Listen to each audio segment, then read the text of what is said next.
What's up, YouTubers? It's me, Johnny, making a short video for the viewers. Not much to say, really. For the viewers who are looking for a second residency or an alternative residency in Paraguay, I want to say another one bites the dust, but it hasn't. The rules have changed. Now you get a 2-year temp, or what some people are calling a 2-year temporary residency, that you have to renew to a permanent residency. So some people say you do 2 and then 10. My understanding it's 2 and then 10. After you do 2 years, you get the permanent resident. It's 10 years. There's been a few other changes that are not really relevant for what I would like to say. You eventually can get the 10-year. It hasn't changed as far as the deposit. You only got to deposit 5K, pay the lawyer's fees. From some of the more astute observers in my little private group, they had posted this is going to be great for the lawyers because they can charge a lot more fees. And I never thought of it, but it makes sense to me.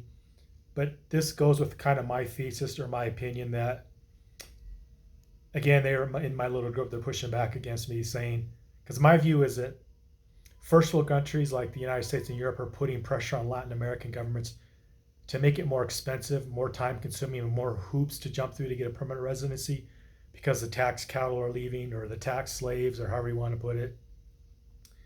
It's getting to the point, like in Paraguay, I don't know how to say this, but there's a real fuck ton of people leaving from Europe going there.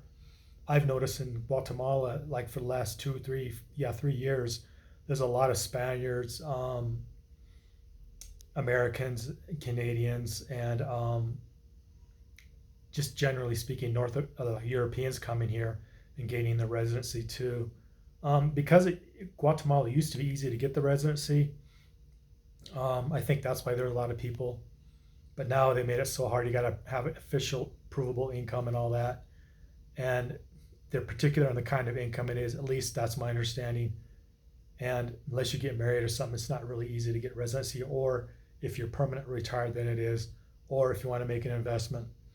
But other than that, it's very, very difficult. Well, there's missionary visas and things like that, which I don't know anything about. I don't care about stuff like that, or I'm not familiar with it. So I'll put it that way. But my view has always been they're making it harder and harder to legally get out of Dodge and legally avoid tax. And now that the tax cows at the low income level are starting to leave, that's my view. The people on this other group I belong to, they claim it's just an asset grab as far as everyone's raising their fees. Everyone wants to collect more fees for all the gringos fleeing North America and Europe. Either way, it doesn't really matter. They're putting restrictions on you getting your money out of the country. They're putting restrictions on you getting legal residency in these places. So, like I said, in this private group I belong to, if you're sitting on the fence, you might want to get off the fence and put your 1 foot in, at least get some money offshore, and at least get a legal residency, even if it's temporary, because if it's temporary, you can always turn it into permanent. Mexico is a perfect example of that. If you're willing to go there, like as a, if you've been there multiple times and they're doing it right now. This could always change, but like if you don't want to go through applying in the United States and showing $20,000 to $40,000 statements, or showing up to $4,000 a month income, usually they want to go back a year to see that income. That's why if you're going to do stuff like this, like get an LLC, now you can get an LLC. This wouldn't work for Mexico, but for most of Latin America, you put $2,500 in, have it a recurring $2,500 deposit going back a year or 6 months at least. Many Latin governments will consider that enough income. And you only have to prove that 1 or 2 years, and then after that you're in, or you apply for permanent residency. You don't have to ask, there's no more, you have to prove income or anything. Like I came under the old rules, and even though the new rule says you have to prove income or have a visible income, I don't have to do that. I'm lucky. So that's why I always say get on board while you can, while you fit in, so you don't have to go through these increasingly difficult or pain in the neck rules. It's all friction to get you to not do it. It's all, in my opinion, it's all friction to encourage people to stay in the state and all that kind of jazz. So that's just my view. But anyways, yes, if that's the way. Well, anyway, I was going to say in Mexico, all you got to do is overstay a 6-month visa. If you've been coming in and out of Mexico for the last 10 years, and if you overstay on that one visa, then you can just apply for a temporary residence. You don't have to prove any income. I was going to do that, but I never do that. I never overstayed a visa. So I'd have to go back there, stay 6 months, and then go through a lawyer after that. And I was just thinking that's too much trouble.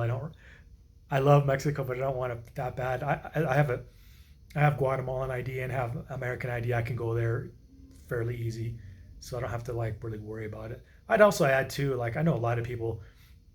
This has been in the news lately. People going into Mexico, not going in there officially, just walking across the border and then just doing whatever they do. You can still do that as a practical matter. You can do that in Guatemala. Although if you're going to do stuff like that, try to come in legally, set up bank accounts before all that happens. That way you have banking already set up. But I mean, if you have a corporate account already set up, it doesn't really matter.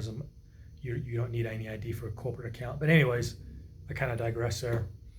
Just my point is, if you can get an LLC in the U.S. and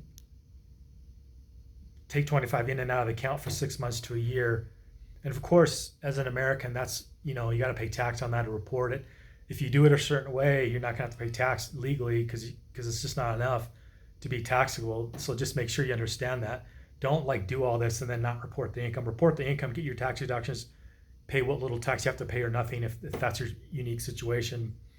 That way you have a record of at least 2,500. Not all, but as an example, you can get residency in Argentina for 300 a month. That's what the government website says. That doesn't mean they'll approve it, but that's at least the base that they look at. So if you put in $1,000 a month, you're mostly in, from the people I know. And more, it's about 1,200 to 1,500 in most countries. What I'm talking about, these new, like what they're calling, what are they calling them? Digital nomad visas, somewhat they're calling them that. But basically, some of them lead to permanent residency, some don't. But if you can do it, and if you have 2,500 or even less, like 1,500 to 2,000. And again, I want to stress this is up to the discretion of the immigration people who approve these things. So although Argentina says 300, if you have 500 or 1,000 or 2,500, it's pretty regularly,